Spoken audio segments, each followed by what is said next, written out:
Moje mnenje je, da finančna kriza prvič ni samo posledica tistih drugorazrednih posojil, ki je precej širša, nastaja precej širša, verjetno še ni dosegla dna.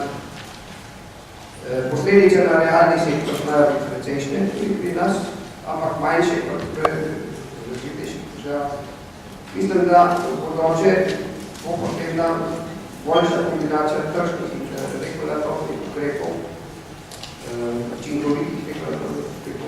Vprašanje je, ali se bo vrnila klasično bančništvo čisto ne, kolo zgodovine ne more vrniti nazaj. Tudi temu pa se pokaže na marsikaj, kar je bilo pisano na mikrofonu, pisano, nekatere stvari ostanejo nesprejemljive.